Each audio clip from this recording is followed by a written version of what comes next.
Further ado, then, I would like to present the slide for our next speaker, who will be introduced by Ms. Jeannie Russo. At this time, it is 11:32 a.m. on October 10th. If you are watching this a year or 2 years from now, my name is Marty Mangello. We have our hosts today with us of Ms. Jeannie Russo and Ms. Patty Frudenberg, coordinating from Texas and New York with Australia, and Dr. Elise. And so allow me to please present this. I will share screen and you guys can get a chance to hear from Ms. Jeannie Russo. Absolutely. And I want to make sure they know we have Dawn McCarty, who generally is in Florida, but she's weathering the hurricane at this moment. We do want to welcome our next speaker, Brandie Rolark. She is just an incredible, empowering woman. She is the founder of Beyond Beautiful Beginnings, supporting survivors of narcissistic abuse, director of technology, envisioned and built a state-of-the-art technology environment for a disadvantaged school district in Illinois, and a U.S. Army veteran and advocate for child psychological abuse survivors. She is a leader. Her journey from personal challenges include parental alienation and family court abuse, has inspired her to advocate for others facing similar struggles. Her organization offers hope and healing for those overcoming adversity. Brandie, thank you for your service to our country. Thank you for being here. And you are one empowering, amazing woman. Thank you. Thank you. I'm so honored and blessed to be here. I did do a pre-recorded video because I wasn't sure due to circumstances if I was going to be here live. So without further ado, if Martin doesn't mind playing a video, and then I would love to jump into any questions or any comments anyone has. Yeah, I can do it. I have it right here, in fact, and more than happy to change the view just for a second. And then we did have one question that popped up. She said she was enjoying everything today so much, all of the featurettes. So yeah, here is actually the video. Ladies and gentlemen, thank you for gathering here today. It is an honor to stand before such a committed group of professionals, survivors, and advocates dedicated to end parental alienation and child abuse. Parents who have endured unimaginable pain, and adults who, like me, carry the scars of a childhood tainted by parental alienation and abuse, are here speaking from our hearts. I sat reminiscing about a conversation I had with my youngest daughter the night of the winter solstice in 2021. That whole week, she was excited about it. And when we planned to watch it together, the anticipation was immense. The news promised a clear and special view from the Chicagoland area.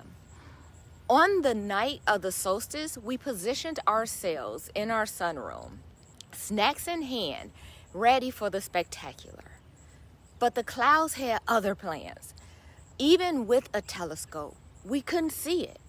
So she was disappointed, and truthfully, so was I.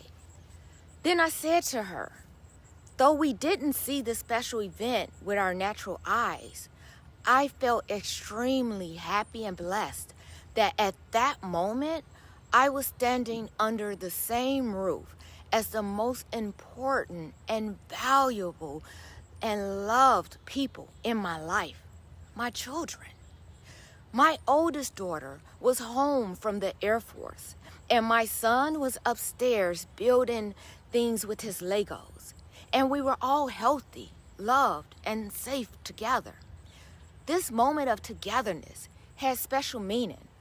One day, my children will make lives of their own, and our time together will be limited. But that night, as a beautiful celestial event unfolded unseen, another even more valuable event was taking place. My family, blessed and together. We watched the event online, chowed down on the snacks, and relished at the moment. We are the result that captures the essence of a beautiful life.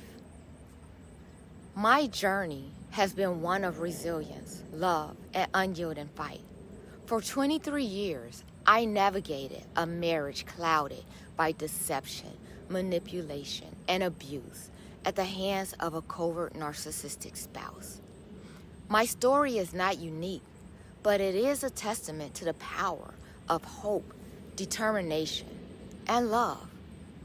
In August of 2023, my parental rights were unjustly stripped away by family courts and the concerns of a GAL regarding my mental state, claiming I was detrimental to my kids without any professional validation nor evidence. This decision broke my family apart, sent my children to live in a toxic environment, and left me fighting and struggling to save the children that I gave birth to, that I love, and that is a part of me. As my records confirm that I am not mentally ill, my life does show that I am a victim of abuse. So moving forward, let's keep in mind that this world is our heritage, left to us by our ancestors. It is presently a gift to create beauty, just as the future will be our legacy to leave it. As there was never any validation by professionals or evidence that I was mentally incapable of taking care of my children, and I am ready to reclaim my role as their mother. My records confirm I am not mentally ill. I was mentally abused by an abusive spouse. So continue this walk with me. Let us watch the sun rise to guide us beyond the sky. Strengthen our will, for our soul will never die. God's physical face we will not see. It's the spiritual love that's a guarantee. Lightening our soul for eternity. God's the vessel to help carry our load until we discover the power we behold. The breeze and the wind, replacing the longing kisses of our children's face. The sun sending love to warm and comfort while missing our children's embrace.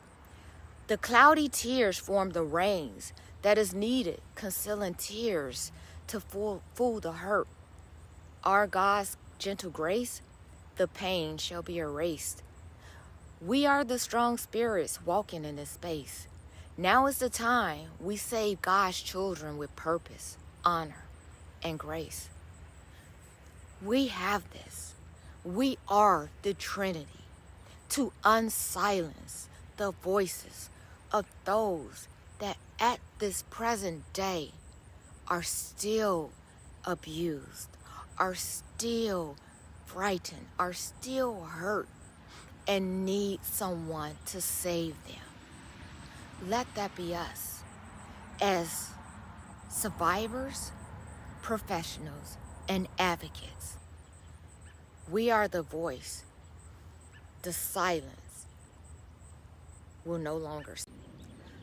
The decisions done in family court based off the guardian ad litem was not because of a professional opinion or any evidence. And what it resulted in is my children being placed in an abusive situation and I fighting jail because I was trying to fight for my children. We inherited this world left to us by our ancestors.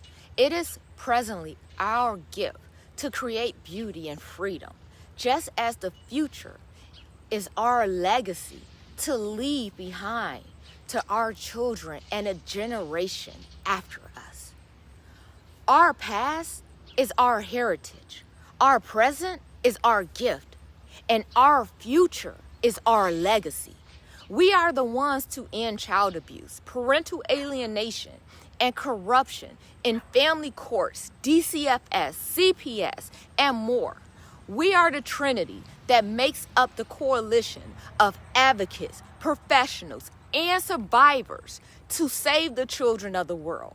Today, we will unsilence the voices of the children that are being abused right now.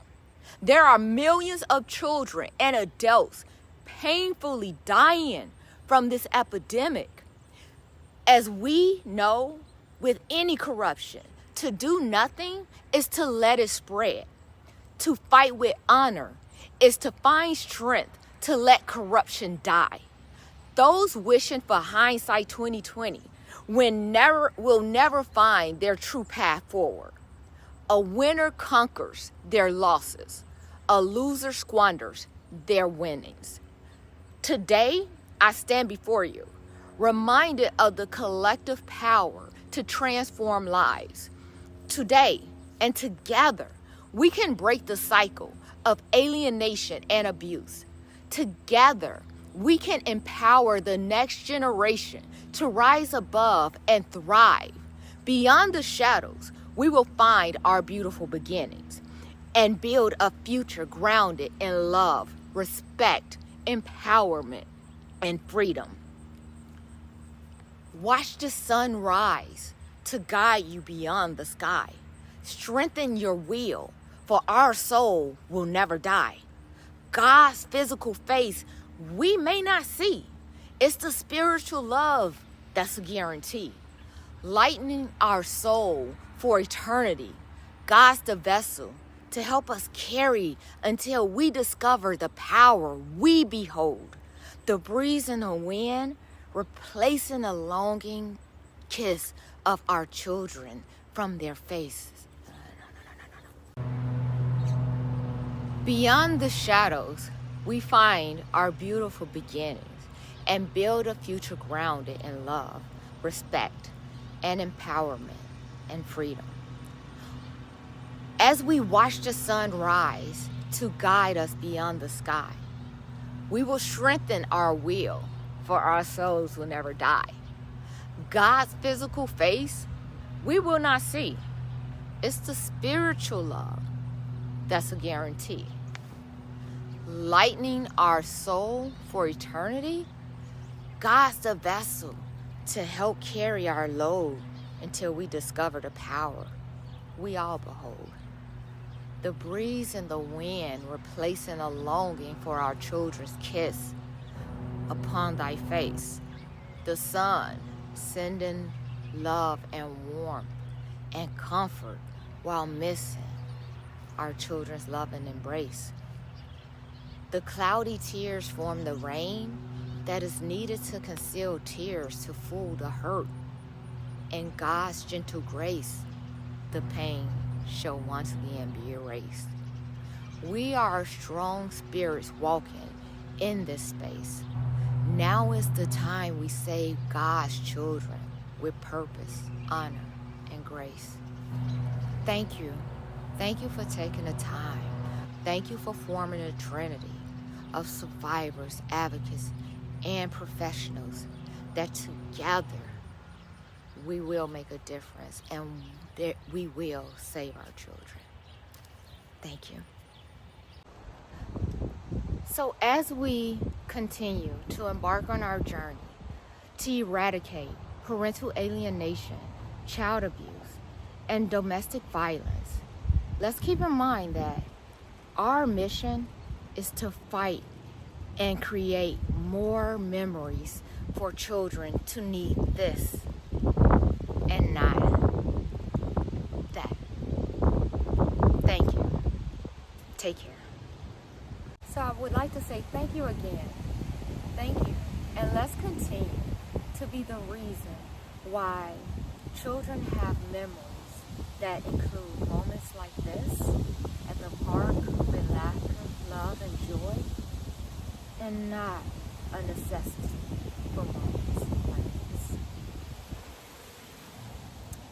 Again, thank you for listening. Thank you for being a part of this amazing opportunity and this amazing journey to heal,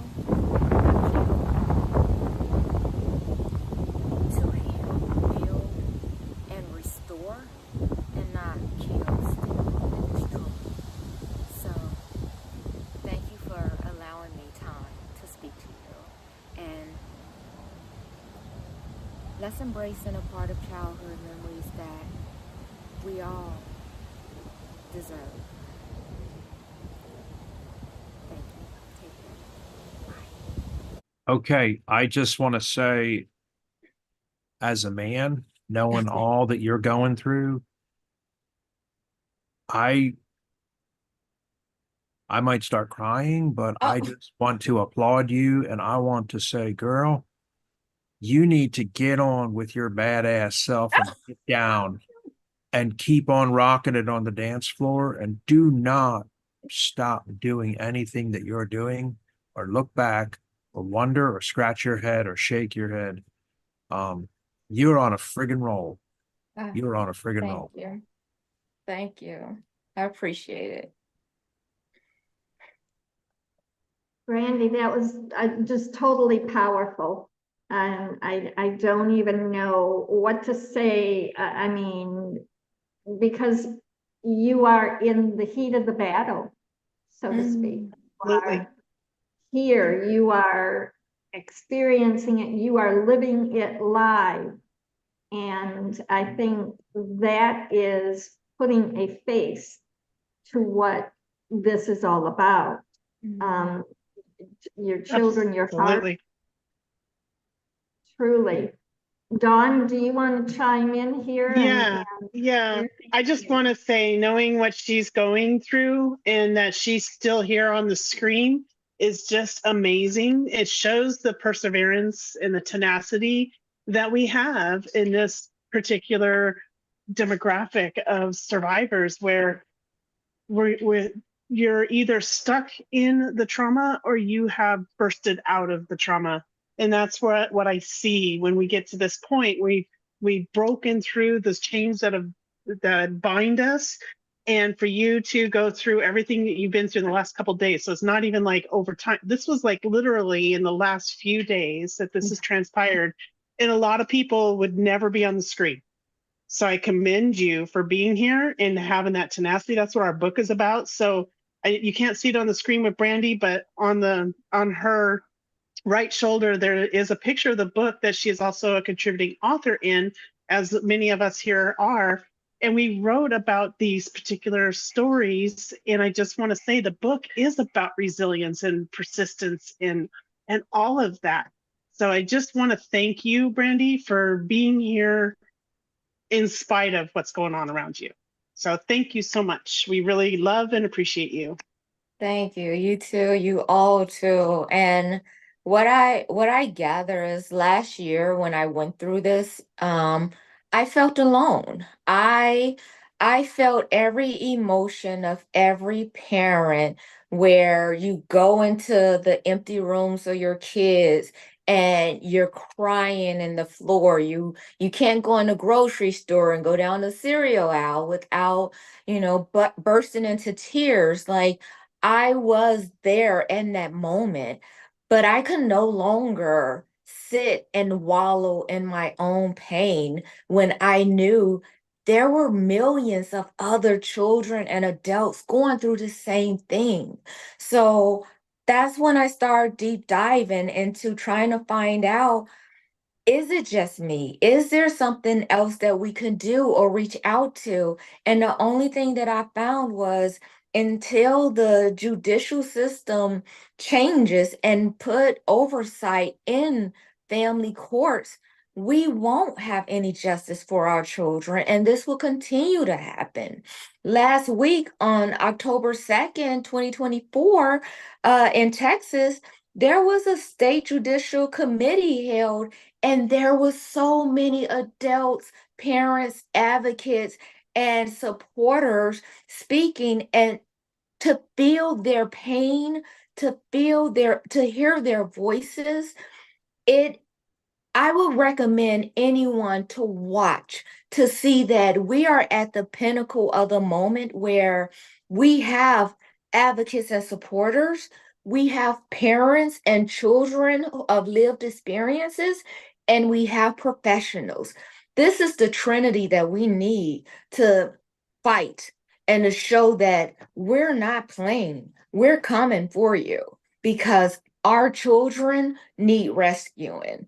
So I'm sorry for the choppiness of the video, but I swear Don knows, like, I was so Don, I might be in jail, so I don't know. So I was Well, like you so know, scared this week, but yeah, I tried my best. you did perfect. You did exactly what it needed to be, because that's one thing that us as survivors have done, is been able to pivot and figure out, how to move on. So that's exactly what you did. And I think it was beautiful. And yeah, I think you did just a splendid job. So thank you for being here, even though. Thank you. Thank you. You're welcome. Absolutely, a lot of courage. Indeed, indeed. Wow, okay. We need to take a breath here for a moment. And Patty, would you be able to just share about the book so that people can kind of see a little bit what we're talking about? And Brandie's in the book, and all our people are truly in here, and they're professional stories and professional people. And I'll let you go ahead. Yeah. There it is. There it is. Yes, and while I go ahead and share a little bit about the book, Marty, I believe you might have some slides that could go along while I narrate a little bit of what's I going do. on in this book. I can bring it up if you would like to. Yeah, while we're getting that, I would like to share the book as well while we're getting it on Amazon. And there you go. And this book called Warning, Children Are Not Weapons. It is a best-selling international bestseller right now, so that's very exciting.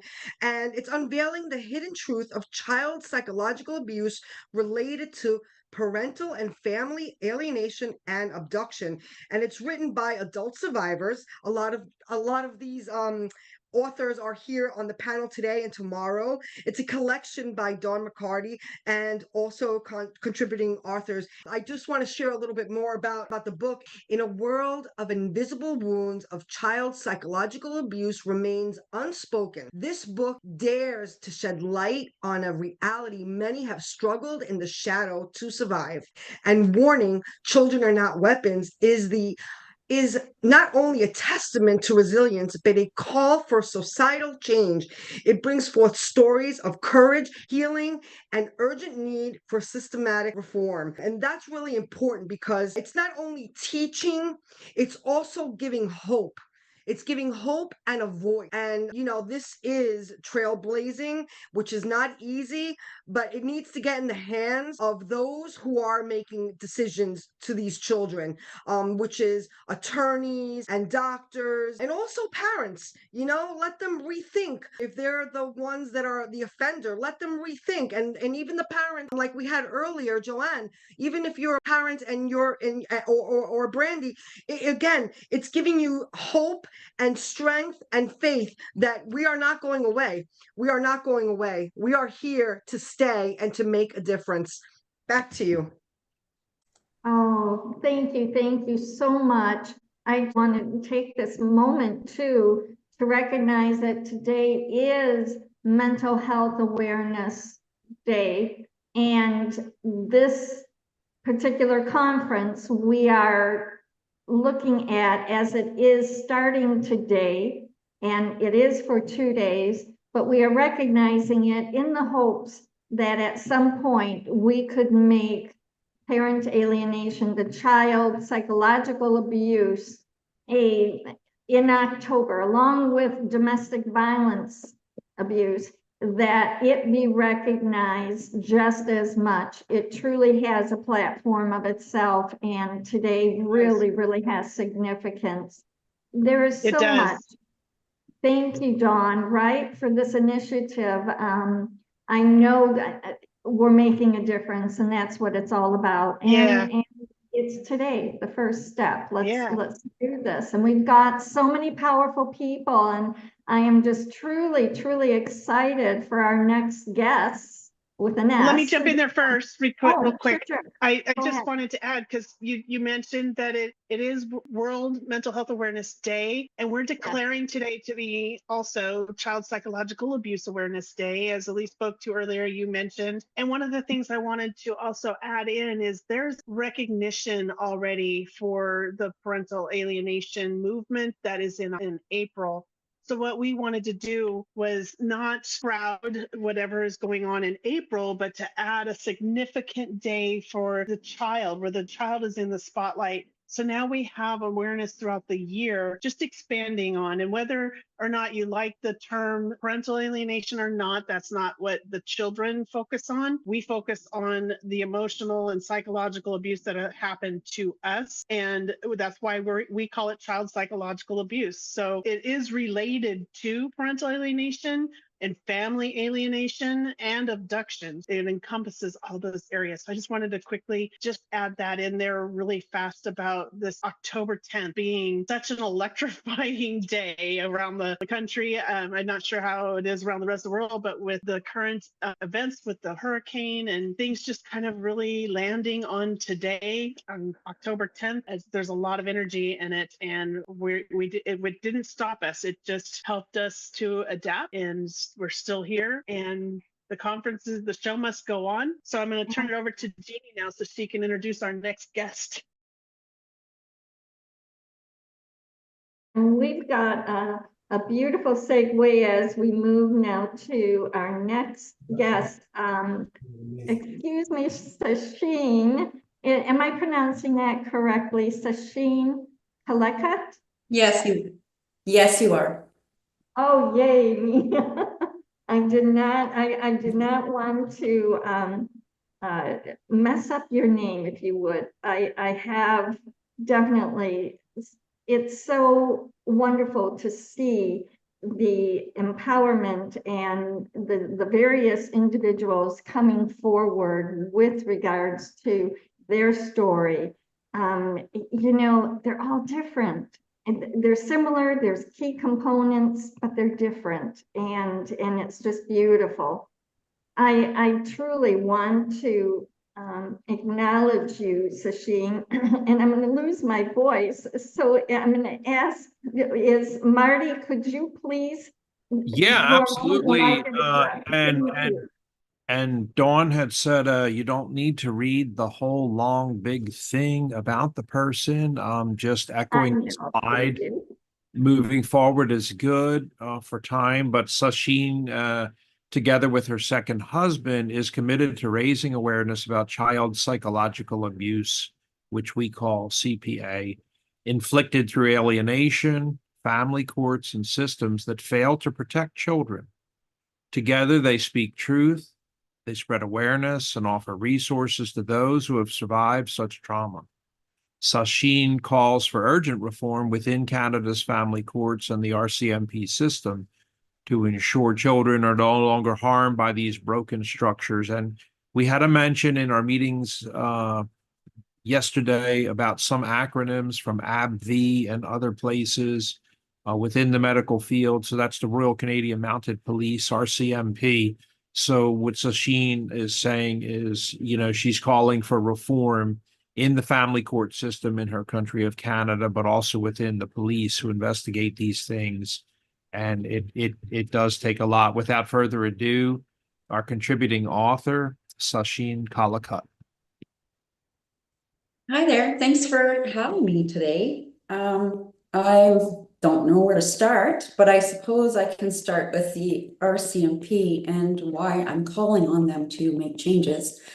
Obviously, as an abducted child, my mother abducted me when I was 4 from my father, and that Well, obviously it was very difficult to figure that out and come to terms with. Only about well, in 2019 is when it really hit me physically and metaphorically.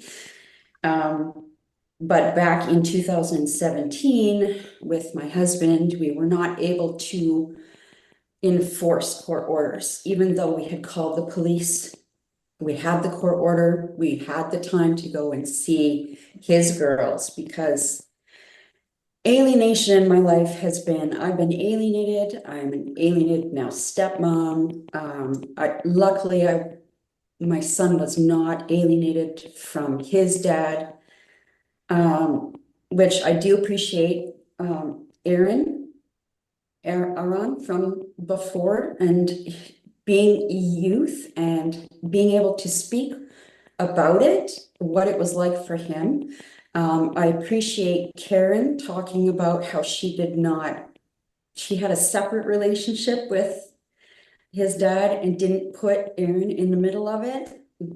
That is exactly what I did with my own son. And I think maybe in the beginning it was probably a little bit harder, and I tried to keep things under wraps. That might have been, a little bit of unresolved anger coming out, but I hadn't put it all together really at that point. It took me a long time to realize I had been abused, because I grew up with the narrative of they don't hate you, they're not really abusive. But then on the flip side of that, if they hate you and they're a parent, that's okay. And that's confusing for a child, right? Like my stepfather, who adopted me shortly after my mom abducted me, they use the silver bullet tactic to remove a parent from a child's life. And then that was the end of me having any interaction with my dad. Nobody was enforcing anything. His family, even if they tried to get time with me, it was unsuccessful. My father told me that no matter what they tried, it didn't work. So there was all that gatekeeping. And then, of course, when I decided to take matters into my own hands when I was 12, and I reached out to my grandfather, when that was found out, we moved. And every time I would reach out to my dad or his family, we would move. And that, I know particularly for my own son, was very when my relationship with his father, we would move around a lot. And I know moving is very traumatizing for children, regardless of abduction or not. But as far as the RCMP go, it's the same thing with the courts. When you have a court order, or as was in my case, when I did end up leaving my ex-husband, and he would go and visit his father, there were times when he was, left alone. I had a call from the Ministry of Children and Families saying he's been outside in the car for half an hour, and we don't know where his father is, but we're suspecting, because he's in the casino, that his dad's in there. Now, I don't know what the protocol is for the Ministry of Children and Families in Canada, because it's similar to CPS, but right there, to me, should have been some kind of I don't know, critical incident report, maybe a follow-up with joint custody evaluators, something that could go, okay, this child is at risk of, he's neglected, right? He's being neglected. And I think the hardest part for me is having been the alienated child, as well as fleeing domestic abuse. When I realized what it was, there was nothing for me. There was no support, right? It was, I can either alienate my son. It was very black and white. I can either alienate him, or I can keep sending him, which is what I chose to do, because his father wasn't physically abusive. And I know I'm talking about that, but this is part of the stigma that we need to break. We need to break that abuse is just physical. It isn't. There are wounds, right? There are behaviors, there are patterns, there are, if you learn the tactics and all the red flags, then everybody should be educated. and learn what these are, because that's the only way that we're going to be able to protect these children going forward. And if there's nobody there to help these kids, like even for me, when I was a single mom and I was raising my son, I didn't have many male role models for him. I didn't have support. I didn't have, even my mom and my stepdad, they really didn't want to have anything to do with helping raise him. The whole idea of, well, I already did my time doesn't really work in family dynamics, right? Like everybody needs support. And unfortunately, I think a lot of that, because he didn't have strong male role models in his life, and he's got Asperger's, so he's autistic, highly vulnerable to being influenced in this transgender movement. And that's what happened. And I did work for Canadian Mental Health Association before I ended up breaking myself. And I say that because when the trauma becomes so much and your body collapses, it forces you to have to really reevaluate everything in your life. Because if your body stops working,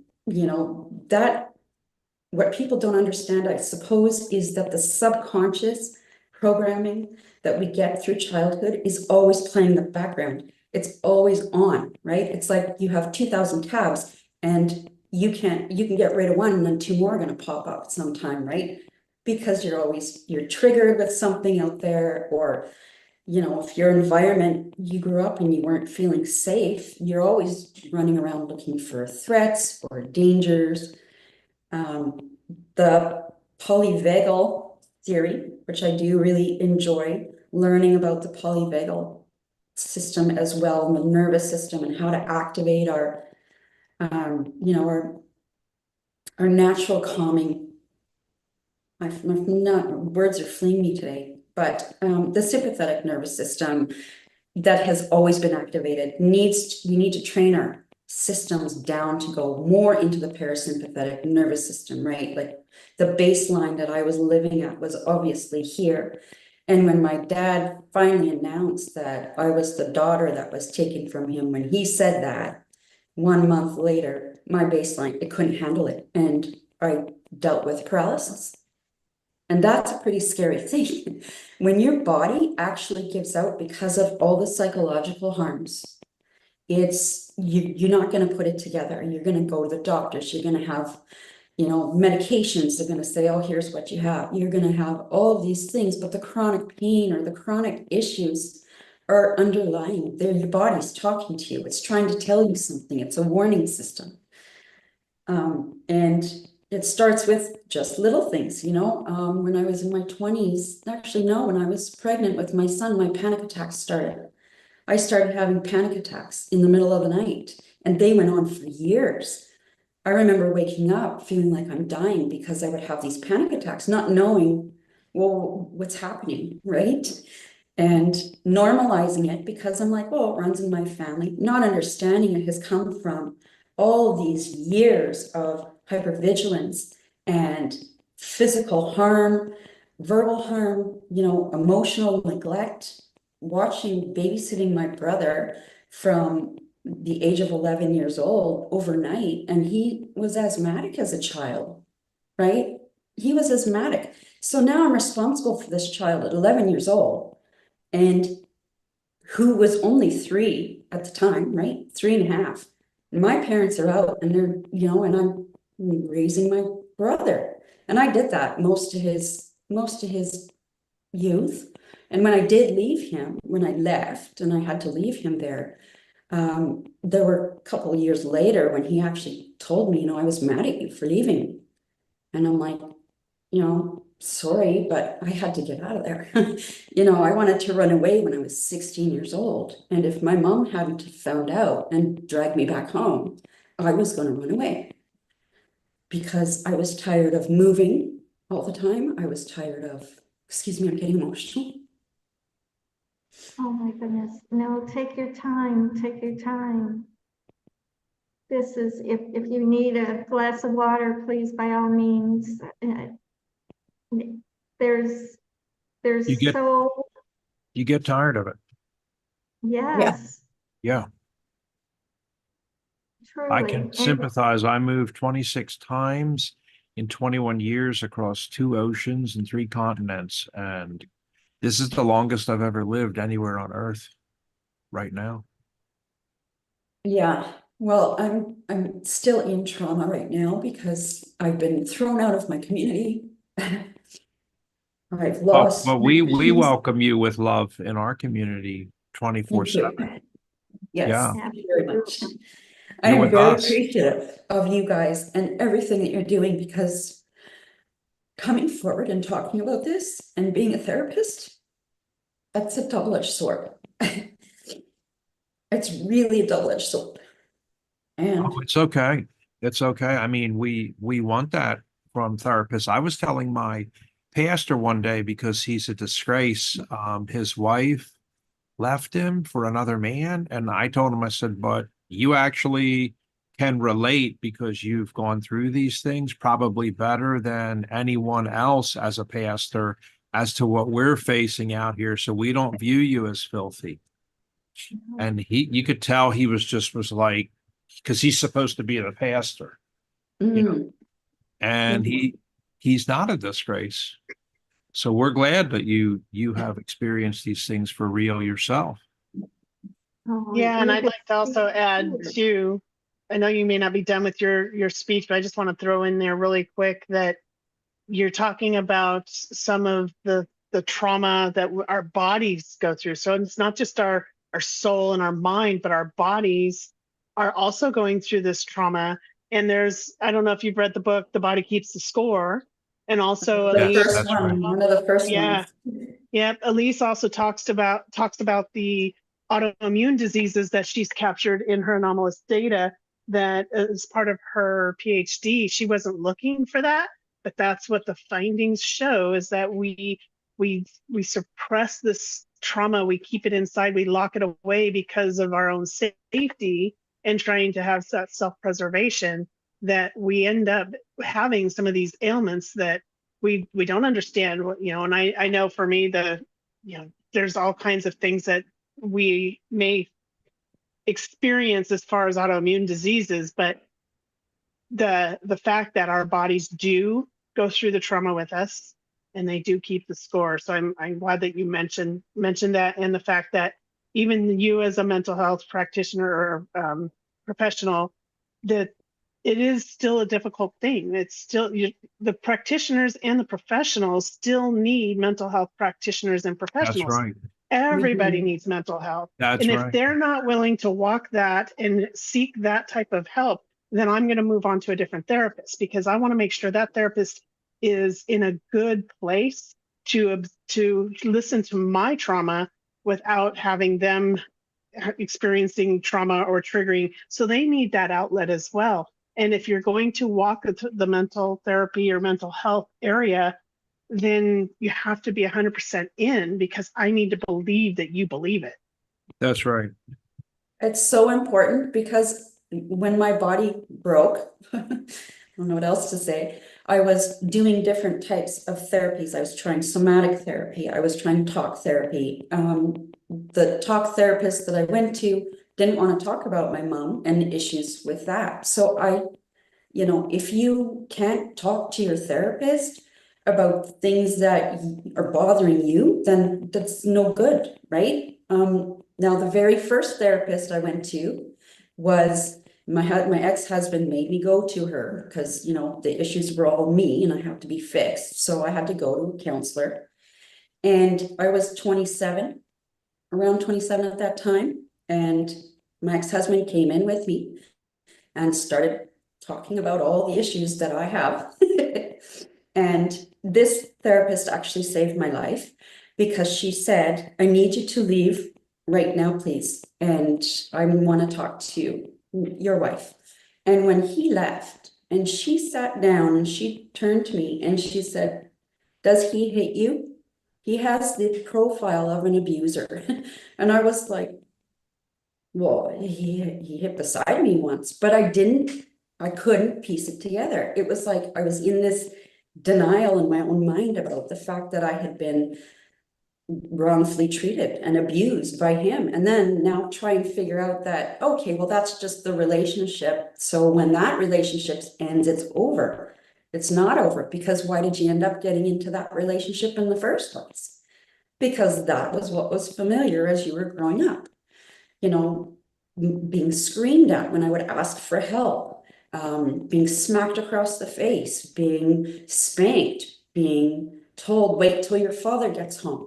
And that one bothered me the most, because not only was my mother weaponizing my stepdad to be the punisher for me, she was calling him my father when he wasn't, right? So completely erasing my dad. And I used to get really mad every time she was, just wait till your father gets home. It's like, he's not my dad. Like, you don't, and you're telling me that my dad is abusive, and yet now you're threatening me with this guy. Like, I'm sorry, as a step parent myself, you don't touch your kids in any punishment way. To me, I'm like, you just don't do that. Especially as a step parent. I mean, as a parent, you know, I never hit my son, right? I never hit him. I would try and talk sometimes, just like somebody else had mentioned, I forget, but you know, yeah, sometimes we yell. Well, you know, we're not perfect. We're imperfect, and we're doing the best we can with what we have. And sometimes you don't have a lot. Like, I didn't have lots of resources. And like Karen was saying, you know, or sorry, Aaron was saying that, you know, his mom would date and stuff like that. And I'm thinking all these things that impacted my own son. Like, I don't know how Aaron was able to do it. I'm glad he was, how he was able to find the balance between the masculine and the feminine. And I'm thinking and hoping that a lot of that is because mom kept him out of the middle. I'm hoping that because I did my best to keep my son out of the middle, that he'll come back around to realizing that he was a perfect little boy he was supposed to be, not this imaginary girl. He's not a girl. I just can't even believe there are people out there encouraging this. And in Canada, Canadian Mental Health Association, the foundry portion of it, was the reason he got castrated. So talk about alienated from your work, your country, everything, the court system, RCMP, everybody has failed. So I'm here in the complete mess that I am to beg people to please stop doing this to their kids. Stop doing it to your grandkids. Stop doing it to your stepkids, nieces, nephews, everybody. It's so heartbreaking. And knowing how many of us are out there, I don't know how many of them are therapists, but when I had heard Elise talk about it, I was kind of relieved. But at the same time, this is not an easy torch to carry. But I do want to just thank you all for, you know, listening to me and accepting me and helping me through these hard conversations. We My do. website, sorry. I said we do. We do Yeah. accept you. That's the number one thing that all humans desire on earth, is to be accepted. And the number one thing that they want to hear from other humans is their first name, Sacheen. And so we do accept you, and we do understand you, and we do receive you, and we do echo you. We mirror what you're saying. It is not right. We feel what you have gone through.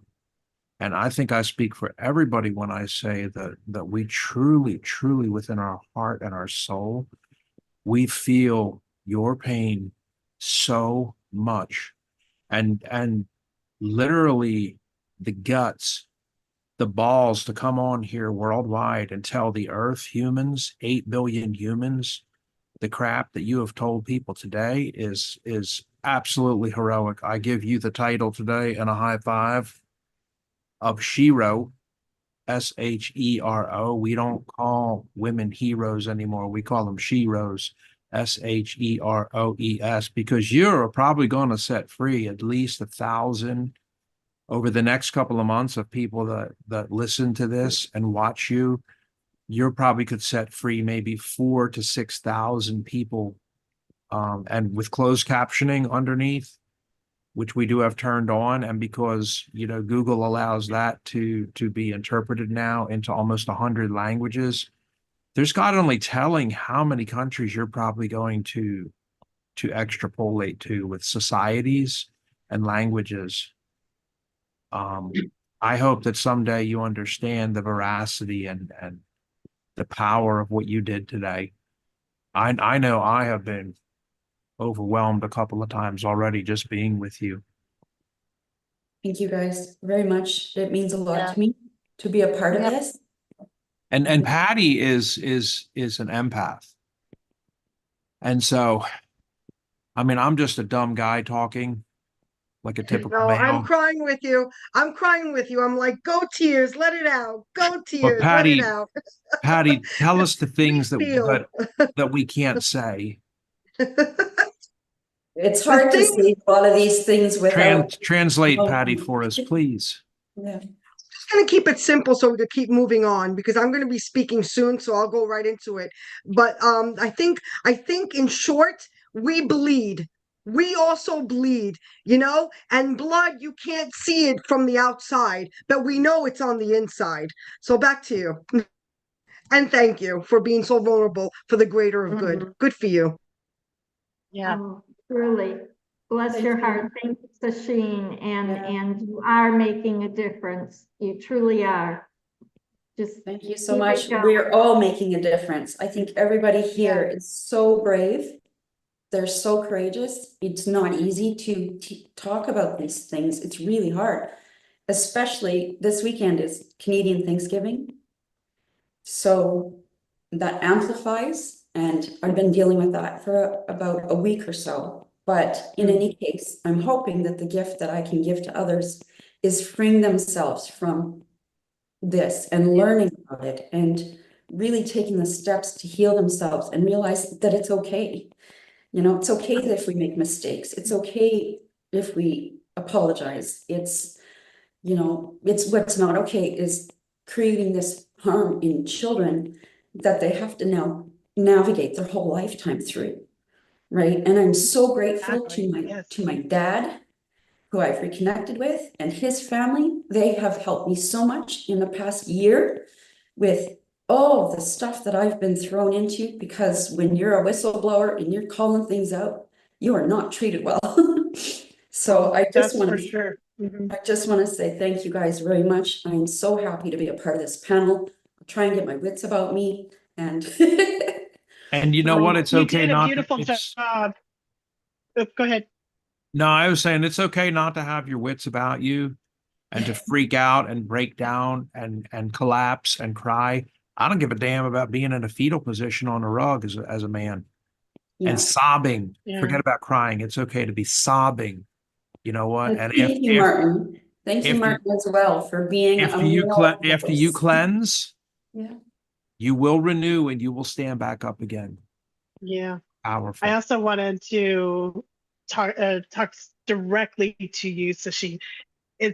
It's not an accident that we cross paths, and I think that there's some crazy energy in the world right now. So I want to share with everybody else that I heard Sacheen being interviewed, and I couldn't see the screen. I'm over here working on my other computer, and I'm hearing this story, and I'm like, oh yeah, somebody's sharing my story.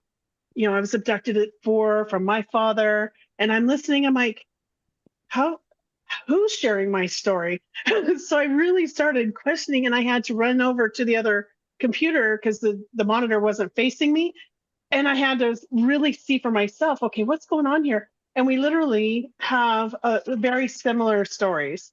And I thought it was like, wow, there's not very often you can find people with that similar of a story. Now I have it with you, and I also have it with Elise, which you also share as well, because we were both abducted from our parents at a very young age. And that is one of the things about her research is the abduction part under the age of of 8, I think it was, is very significant in the severity. So I just want to thank you for coming forward and being a voice for the abduction part of this child psychological abuse, because it is an extreme form of it.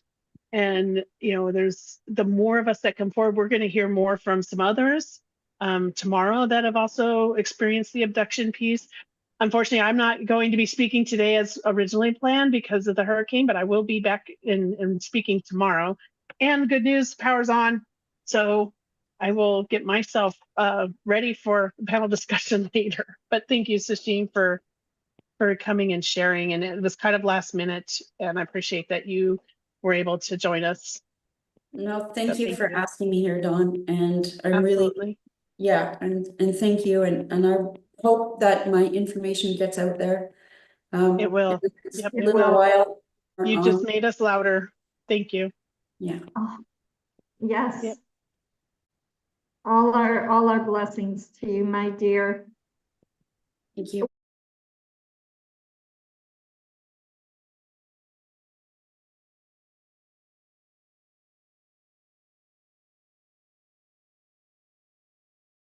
Dr. Elise Price-Tobler has completed 2 twin PhD studies.